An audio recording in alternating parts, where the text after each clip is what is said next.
हमारे साथ मौजूद है दिल्ली जल बोर्ड के चेयरमैन कपिल मिश्रा जी। इनके पास पर्यटन मंत्री भी है। हम दोनों मंत्रालय का जवाब लेंगे। सबसे पहले लेकिन दिल्ली जल बोर्ड के बारे में बात करेंगे कि आखिर एक साल में दिल्ली के किन इलाकों में, खासकर हम कहें संगम विहार और द्वारका साइड, नजफगढ़, बवाना साइड में जहां पानी की समस्या थी, क्या वो सॉल्व हो गई? वहां पानी आ गया? काफी जगहों में आया है, काफी जगहों में आना बाकी है। एक चीज की खुशी भी है और गर्व के साथ मैं बता सकता हूं कि पिछले एक साल में 217 अनऑथराइज कॉलोनी में हमने पानी पहुंचाया, यानी लगभग 1.5 दिन में एक कॉलोनी हम लोगों ने कवर किया। और द्वारका और बवाना के प्लांट जो बंद पड़े थे 12 साल से बनने के बाद, 4 महीने के अंदर हम लोगों ने वो प्लांट चालू करा दिया। आज पालम में, द्वारका में टैंकर फ्री द्वारका का जो हम लोगों ने सपना देखा था वो सच होता हुआ दिख रहा है। बवाना के यहाँ 19 अनऑथराइज कॉलोनी थी बवाना के आसपास, जहाँ तुरंत पानी पहुंचा दिया गया था प्लांट चालू होते। तो पानी के क्षेत्र में किराड़ी के अंदर एक कॉलोनी में आपको बताऊं, दिल्ली के बॉर्डर पे होती है बाबा हरिदास कॉलोनी।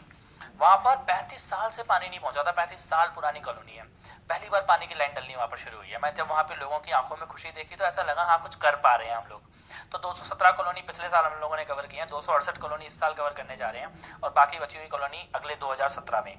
तो दिसंबर 2017 तक दिल्ली का कोई भी ऐसा कॉलोनी नहीं होगी जहाँ पर पाइप से पीने का पानी ना जा रहा हो। तो मेरे को लगता है 60 साल का जो अधूरा काम था वो हम दिसंबर 2017 तक पूरा कर देंगे। इंडिया न्यूज पे मुखिया यानी केजरीवाल ने साफ तौर पे कहा है कि 2070 तक ऐसा पानी देंगे जो पीने वाला होगा। तो क्या लगता है कि कपिल मिश्रा केजरीवाल जी के इस वक्त पे कायम हो रहे हैं और इसी तरह काम कर रहे हैं? अरविंद जी ने इसी भरोसे पे कहा है ये बात, क्योंकि मैं आपको एक बार बताऊं, आज भी जल बोर्ड के पानी की क्वालिटी इंटरनेशनल स्टैंडर्ड की है। आप अपना नल खोलकर पानी पी सकते हैं जहां पर कंटेमिनेशन नहीं है वहां पर। लेकिन जहां कंटेमिनेशन है, गंदा पानी आ रहा है, उसको ठीक करने के लिए अभी मेरे दफ्तर में मीटिंग खत्म हुई है। हम पूरी एक परियोजना तैयार कर रहे हैं। दिल्ली के कोने कोने में हम लैब लगाने वाले हैं।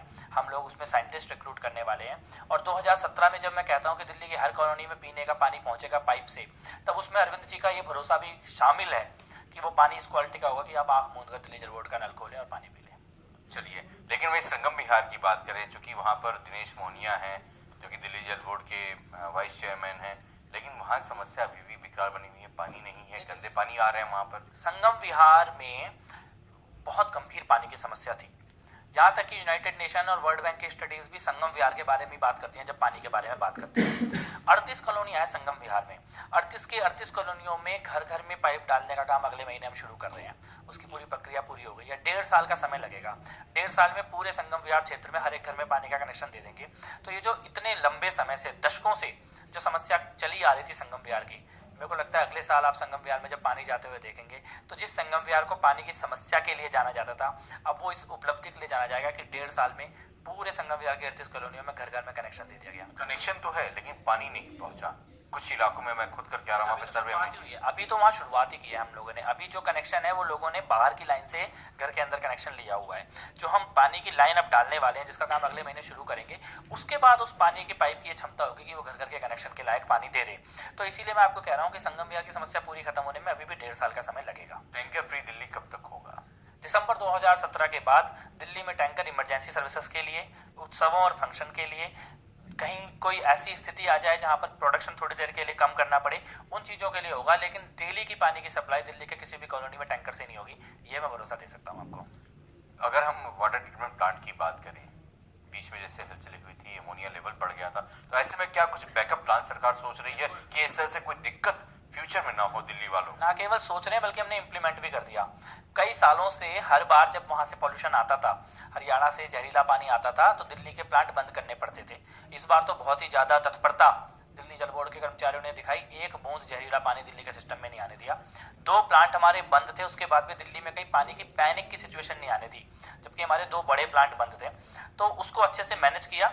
और इसी बीच में हम लोगों ने ये भी जो हल था वो इम्प्लीमेंट करना शुरू कर दिया है। तो अब अगर कभी अमोनिया आता है, अगर 1 से 1.5 महीना और लगेगा, अब अगर कभी अमोनिया आता है वजीराबाद से नदी में, तो हमारा प्लांट कभी बंद नहीं होगा। हम लोगों ने उसका रास्ता भी निकाल लिया है। रास्ता निकाल लिया है। क्या लगता है सोल्यूशन अब तमाम, जिस हिसाब से हरियाणा से पानी जो लेने की बात है या तमाम और राज्यों से, तो क्या पानी का अभी भी डिमांड आपकी होती रहेगी? क्योंकि लड़ाइयाँ बीच में बहुत देखी जा रही थी, पानी को लेने के लिए भी तमाम तरह से कोर्ट में जाना, समझौता ना हो पाना, तो इस तरह के विवाद क्या खत्म हो पाएंगे? देखिए, कोर्ट में जाना होगा, कोर्ट में जाएंगे, राजनीतिक लड़ाई लड़नी होगी, राजनीतिक लड़ाई लड़ेंगे, कुछ भी करना होगा हम कर लेंगे, लेकिन दिल्ली के लोगों को परेशान नहीं होने देंगे। इस बार की गर्मियों के लिए दिल्ली जल बोर्ड तैयार है। मैं ये नहीं कहता कि पानी की कोई समस्या ही नहीं होगी, पानी की कोई कमी नहीं होगी, नहीं, ऐसा नहीं है। कई इलाकों में कमी होगी, पानी की समस्या पैदा होंगी, लेकिन हम उन समस्याओं से लड़ने के लिए भी तैयार हैं और पिछली कई गर्मियों से ज़्यादा अच्छी और सुकून वाली गर्मियाँ इस बार दिल्ली के लोगों को दे पाएंगे, ऐसा भरोसा लग रहा है। स्कीम आपने चलाई थी, बिजली हाफ पानी माफ की आपकी कितनी योजना, यानी 20,000 जो लीटर आपने फ्री दिया उससे कितने लोगों को राहत और कितनी तरह से आपको फीडबैक मिल रहे हैं? लगभग 10 लाख परिवारों को सीधे तौर पर उससे फायदा हुआ है। और ये जो हमारी 20,000 लीटर की स्कीम थी, ये एक केस स्टडी बन चुकी है। इस वक्त जो आर्थिक विशेषज्ञ हैं वो समझना चाह रहे हैं कि ये हुआ क्या, क्योंकि जब हम लोगों ने कहा कि हम 20,000 लीटर पानी मुफ्त देंगे, तो कई लोग हमारे पर ये आरोप लगा रहे थे कि इन्हें अर्थव्यवस्था की समझ नहीं है, इन्हें इकोनॉमी चलानी नहीं आती, ये तो डुबो देंगे, ये तो पॉपुलर राजनीति कर रहे हैं, और पानी मुफ्त देंगे तो पानी बर्बाद होगा, पैसा बर्बाद होगा।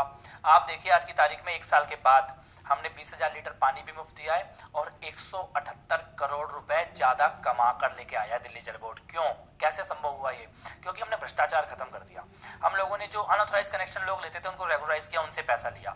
हम लोगों ने जो सीवर का कनेक्शन जो 500 रुपए पर स्क्वायर मीटर पे होता था, जो कोई ले ही नहीं सकता, एक परिवार के 50-50 हजार रुपए लेते थे एक कनेक्शन लेने में, ना वो कनेक्शन ले रहा था ना हमें पैसा आ रहा था, हमने उसका रेट कम करके 100 रुपए किया। एक परिवार के 40,000 रुपए बच भी रहे हैं और दिल्ली जल बोर्ड के पास रेवेन्यू भी आ रहा है। तो मेरे को लगता है कि एक बहुत बड़ी उपलब्धि, 20,000 लीटर पानी मुफ्त और उसके बाद भी रेवेन्यू ज्यादा कमाना दिल्ली जल बोर्ड ने करके दिखाया है। सवाल ये कि 1 साल में उपलब्धियां किस तरह से कपिल मिश्रा देख रहे हैं अपने विभाग को लेकर, और कितना डीमेरिट्स रहा जिसे इंप्रूवमेंट करने की बात कह रहे हैं या सोच रहे हैं? नहीं, मैं ये कह सकता हूँ पूरे गर्व के साथ, दिल्ली जल बोर्ड के अधिकारियों ने और कर्मचारियों ने, जो मेरी टीम है दिल्ली जल बोर्ड की, उन्होंने जबरदस्त काम करके दिखाया है। 217 कॉलोनी 1 साल में पानी पहुंचाना कोई छोटा काम नहीं है। 268 कॉलोनी के लिए तैयार हो जाना। पानी के मामले में तो उन्होंने काम किया ही किया, यहाँ तक कि जब जरूरत पड़ी, दिल्ली की सफाई व्यवस्था ठप होने लगी, तो जल बोर्ड के 3,000 कर्मचारी सड़क पे आ गए। कोई कानूनी बाध्यता नहीं थी उनकी कि वो सड़क पर आए, लेकिन उन्होंने ये जिम्मेदारी अपने कंधों पर उठाई, सड़क पर निकले और कूड़ा भी साफ किया दिल्ली जल बोर्ड के कर्मचारियों ने। तो मैं तो सलाम करता हूँ अपनी टीम को, और मेरे को ये लगता है कि हमें गर्व है कि दिल्ली जल बोर्ड जैसा एक संस्थान इस शहर के पास है, जो रात दिन तैयार खड़ा है किसी भी इमरजेंसी से निपटने के लिए। यमुना में जहरीला पानी आएगा तो उसको भी रोकने के लिए हम तैयार खड़े हैं। दिल्ली में पानी की समस्या के लिए भी हम तैयार खड़े हैं।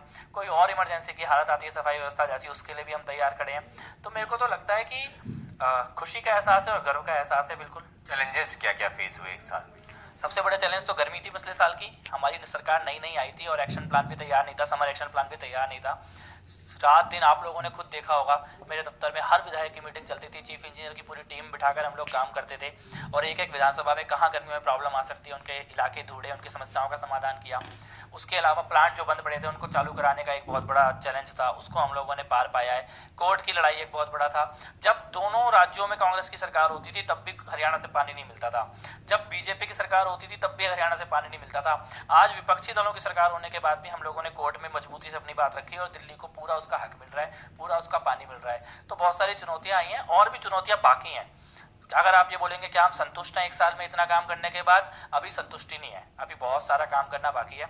जब तक दिल्ली के हर घर में पाइप से पानी ना पहुंचा दे और जब तक ऐसा ना हो जाए कि दिल्ली के नागरिकों को ये ना सोचना पड़े कि जल बोर्ड का दफ्तर कहाँ है, जल बोर्ड का मंत्री कौन है, जल बोर्ड का सीईओ कौन है, बस वो नल खोलें और उनके पास पानी आए अच्छी क्वालिटी का और वो अपने मोबाइल से अपने घर बैठे बैठे बिल जमा करा दे, निश्चिंत होकर पानी और जल बोर्ड की चिंता किए बगैर, इसके बारे में सोचे बगैर अपनी जिंदगी की बाकी चीजों पर ध्यान दें, तब संतुष्टि होगी कि हाँ कुछ काम कर पाए हैं। चलिए अब टूरिज्म पे आप आ जाते हैं, तो दिल्ली के टूरिज्म के लिए क्या कुछ सोच रहे हैं आप और रेवेन्यू किस तरह से जनरेट कर रहे हैं आप? टूरिज्म को लेकर 2-3 बहुत बड़ी उपलब्धियां पिछले साल हमारी सरकार की रही हैं, दिल्ली के लोगों की रही हैं। सबसे बड़ी उपलब्धि तो ये रही है कि मैडम तुसाद का म्यूजियम, वैक्स म्यूजियम दिल्ली में लेकर आए हैं हम लोग। इस म्यूजियम के लिए दुनिया भर के शहरों में मारामारी होती है, क्योंकि जिस भी शहर में ये म्यूजियम खुलता है हम सब जानते हैं वहाँ पर टूरिस्ट जाते हैं, पूरी दुनिया के टूरिस्ट जाते हैं, वहाँ का टूरिज्म बढ़ता है, वहाँ की इकोनॉमी बढ़ती है। तो वो दिल्ली शहर में आ रहा है, इस साल बनना शुरू हो रहा है, 2017 में दिल्ली के बीचों बीच कनॉट प्लेस में खुल जाएगा। वो एक बहुत बड़ी उपलब्धि है। मेरे को लगता है कई सालों के बाद दिल्ली में टूरिज्म की कोई ऐसी हॉट डेस्टिनेशन शुरुआत हुई है जो आ रही है, तो एक वो बड़ी उपलब्धि है। दूसरी उपलब्धि जो इवेंट्स दिल्ली में होते हैं, देशों में होते हैं, शहरों में होते हैं बड़े बड़े, उनको लेकर जो नीति थी, नीतियां ऐसी थी कि दिल्ली में कोई इवेंट करता ही नहीं था, कोई बड़ा इवेंट नहीं होता था दिल्ली में। हम लोगों ने सिंगल विंडो क्लियरेंस 20 मिनट में ऑनलाइन प्री अप्रूव्ड वेन्यूज, आप अपना वेन्यू सेलेक्ट करें, पैसा दें, फीस भरें और उसके बाद आप वहां पर अपना इवेंट कर सकते हैं। देश का पहला ऐसा राज्य दिल्ली जहां सिंगल विंडो क्लियरेंस हमने दी और उसका नतीजा ये हुआ कि पिछले 3 महीने में जुबिन मेहता, AR रहमान, NH7 और डिज्नी का ब्यूटी एंड द बीस्ट ये सब दिल्ली में आए। और अभी जो 13 और 14 को फरहान अख्तर जी के साथ हम लोग UA फेस्टिवल कर रहे हैं वो दिल्ली में आ रहे हैं। तो बड़े बड़े दुनिया के फेस्टिवल, बड़े बड़े इवेंट्स अब दिल्ली में आने शुरू हो गए हैं। तो मेरे को लगता है ये 2 बहुत बड़े बदलाव हमने किए हैं। कुछ बड़े इवेंट दिल्ली में इस बार हम एक Delhi festival, international festival Delhi में करेंगे। जैसे दुबई या सिंगापुर में बड़े बड़े फेस्टिवल्स होते थे उसकी तर्ज में उसी डायरेक्शन में एक बड़ा दिल्ली का फेस्टिवल जिसमें दिल्ली के लोगों की ज़िंदगी, दिल्ली की संस्कृति, इसको लोग सेलिब्रेट करें, दुनिया भर के लोग आकर देखें, उसके लिए हम लोग काम कर रहे हैं। और एक ऐसा बड़ा फेस्टिवल जो फिर हर साल होगा उसकी हम लोग दिल्ली में प्लानिंग कर रहे हैं। एक आखिरी सवाल चलते चलते कि क्या आपके दोनों विभागों में कितने लोग को नौकरी पे पक्का किया गया? क्योंकि मैनिफेस्टो में आपका वादा था किसी को निकाला नहीं जाएगा, कितने लोग को निकाला गया, कितने लोग को रेगुलाइज आपने किया? किसी को भी नहीं निकाला गया।